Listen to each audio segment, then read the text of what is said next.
We were just brushed aside and ignored. It's almost Shaggy.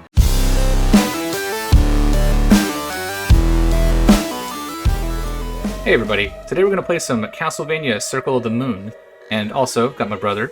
Hey, how's it going? Here to provide some commentary. Now this is part of the Castlevania Advance Collection, which was recently released on, I believe, the Switch, the Xbox, and the PlayStation. And as you can see, I've played through it, just a couple of times. If you, the default version, the Fireball, where you play as a magician build, the Gradius is where your fighter mode, there's a shooter mode, and there's the thief mode. So in each one of these games that I've beaten now, you have kind of a unique set of challenges. The basic default one is the one that I wanted to show off today, but as you unlock it, you keep getting these new character modes to play as it, and it's actually quite a lot of fun. So let's go ahead and put in, who should we be? His name is Nathan. He's not actually a Belmont, and he isn't in continuity with the rest of the series. He's been kind of retconned out. Wow, they really didn't like this game. Yeah. Well, I'm going to be playing as Nathan, which is definitely not a vampire hunting name. That's incredibly dorky sounding. No. I'm excited for you to get to Aria of Sorrow because of that character has the most interesting stuff going on with it. Because this one and Harmony, you're playing as Nathan. Is it Nathan Graves? I feel like is his name. And then you have Juiced Belmont, who is at least a Belmont. That game was made by Igarashi, so it tends to have a little more legitimacy. But by the time you get to Aria and Dawn, they do something interesting with the protagonists that makes it more fun. At least in my opinion. We crave the presence of the embodiment of suffering, the ruler of darkness. Huzzah! This desperately needs voice acting. I will say, Dracula is monstrously taller than she is. I have waited for this moment to awaken again. To bask in darkness and feel the moonlight within. I'm Dracula. I am honored to be in your presence. I gotta wait for the text. Indeed, though I lack my full power. We are preparing the rite to replenish your power. Stop! You cannot be allowed to taint the world. You, I remember. You were one of the vampire killers that sealed me. You've aged. It is our duty to see you banished. Amusing to use my nemesis's life to return my power. I have no use for children. Begone. Oh yeah? Well, crap. You, Nathan! Master! Father! You gonna give him that voice? You're gonna have to remember that voice every time he talks now. Oh, God. No creatures around here. You, are you okay?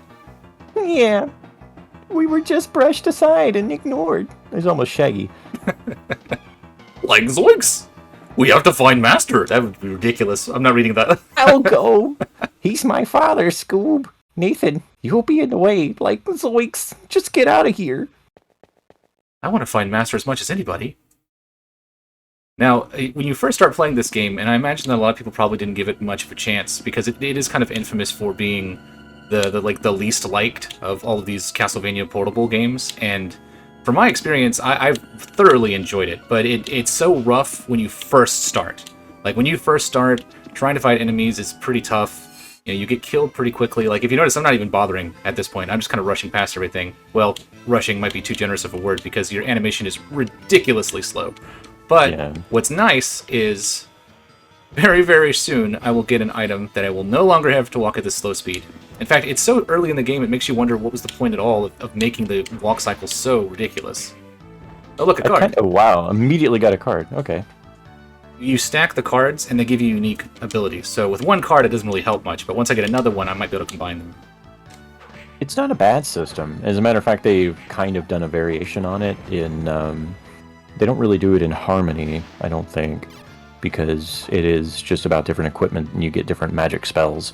But there's a similar system when you get to Aria, where you collect souls of the enemies that you kill, and they have different status effects or different move sets, or maybe it transforms you into a bat, that kind of thing. And that idea would be later picked up in Bloodstained, which was made by the same creator, even though it's not called Castlevania. Yeah, it's very much they wouldn't let him make Castlevania games anymore, so he's like, fine, I'll go to my own Castlevania with blackjack and hookers. As a matter of fact, forget the Castlevania. It is a little strange that, considering how much money how successful his games were, that I guess Konami's just done making games. Yeah, from what I understand, they have a better or a stronger interest in like gambling machines and pachinko machines and things like that. They're not really interested in making video games so much anymore. They'll license the IPs out. Like for instance, the game you're playing had to have been agreed upon by Konami for M2 to develop it, but I don't think they have an interest in making new content. Which is too bad because like I don't know about. I don't think I've ever played a game that M2 has developed from the ground up, but they're excellent at emulation. Like, you could just say, hey, M2, you know what? You just make a Castlevania game. See what you can do with it. I'd be into that. And see, now I've got the dash boots, which means I no longer have to do that stupid slow walk. I can just double tap and aim for the head. It's too bad they couldn't have mapped that to just not have to be double tapped all the time. Below Final Fantasy VII, attack when the tail is up, and he'll counterattack. Yeah, for real. Speaking of which, that's the thing in RPGs too. Like, I think in the DS version of Chrono Trigger, it defaults run. When you press the D-pad to move the character, they will run, or Chrono will run, but you have to hold cancel to walk, so it's backwards of how it was back in the day because they realized everybody was running everywhere anyway. When you play like Final Fantasy VII, the new port for like Switch and the modern systems, if you use the analog stick, Cloud will run everywhere by default, so it's like they knew. I wish they had done that with this, like just make Nathan run all the time. I don't know, maybe he can. I haven't looked at the settings. If it wasn't a actual item that you had to obtain, I would think that they would have just made his walk faster. But yeah, at least there is an option for it, because after playing this game and then going back to Symphony of the Night, which this game was desperately trying to emulate in a portable version, it did make me appreciate this game because you don't get an option to go faster. In fact, a lot of times when I'm trying to get quickly around the castle in Symphony of the Night, I'm backsliding everywhere, which looks ridiculous. Well, you just have to be meticulous about it. Like, use your whip, your spinning whip to kill the worms on the ground and keep you from being poisoned. It's difficult to hit the worm guys at the ceiling, so you kind of have to time that jump. That's the thing about, like you said, early in the game, this is kind of a pain, because it's hard to move, it's hard to hit some of the enemies. There are an awful lot of enemies that use different types of projectile weapons, which also introduce that ridiculous Symphony of the Night knockback. So you have to contend with that even late in the game, which is part of what made me frustrated. Because I personally have never finished this game. I've gotten all the way to Dracula, but never could quite beat him. And it's mostly just because I was so fed up by the time I got to Dracula that I didn't want to devote the time into grinding that I needed to be able to finish him off. Da, da, da, da. Yeah, and well, one thing I like about it too is that you eventually do get a double jump, but the momentum and the control that you're allowed to have with Nathan is phenomenal. I think it's so much better than even the sequel to this game. It doesn't have the tightness, the precision that this does. Because if I jump, I can kind of strafe left and right, or if I double tap then jump, I can clear so much more distance. Like, I have so much more control over where I want the character to be. And with Castlevania, you need that tightness, that precision, for it to be fair, because the challenge is kind of weighted against you on purpose. It expects you to either get good at mastering the controls or grind. In this case, this game was very, very grind heavy. Yeah. Well, it's the other thing too, you can demonstrate, if you are attacking, you can actually move and change which direction I think the whip is going. Yeah, like that. You cannot do that in Harmony of Dissonance. Right, the sequel to this one, and that's one thing that drives me nuts, is like, if I'm jumping, you can push left and right to kind of adjust yourself in air, but as soon as you attack in that other game, like let's say I attacked but I needed to turn around like that, impossible. You cannot do that in the sequel. And I don't know why they would remove functionality.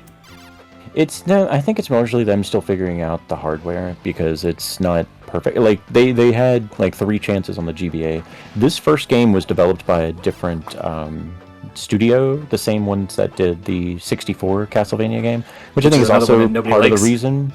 Yeah, it's another one that nobody likes, and I think it's one of the reasons why people kind of cast this one in a bad light, because they're probably associating it with that game just a little bit unfairly. But it's not bad, it's just, if this was the only one that existed on the GBA, I think people would probably have a higher opinion of it. But the fact that you have Harmony, which I think improves some things, and Aria, which I think is almost as good as Symphony of the Night, I think the argument can be made that it's better. if you were to explore it pretty thoroughly. But by comparison, those games stand out, and this one just feels lesser.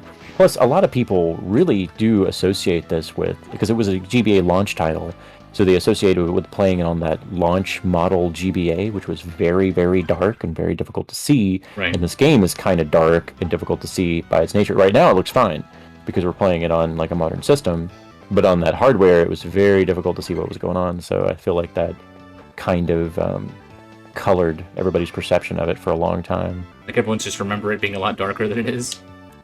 Well, yeah, it's usually when people bring it up, they're like, "Oh yeah, and when I played it, it was so dark." I'm like, "Well, you don't have to do it that way now. There's so many options. You can play it on like an SP, you can play it on a micro, you can play it on a DS Lite, not to mention emulation, and you can play it on a Retron 5. Like there are ways to play it where it doesn't have to be that dark." Oh, another card. Yeah, I remember you having an original Game Boy and being shocked that you even played it at all, because it was so difficult to see anything. And that was one of the reasons why I was sold on Game Gear, Sega's version of the portable console, because it was like, hey look, this screen is lit, you can actually see what's happening. What an amazing idea!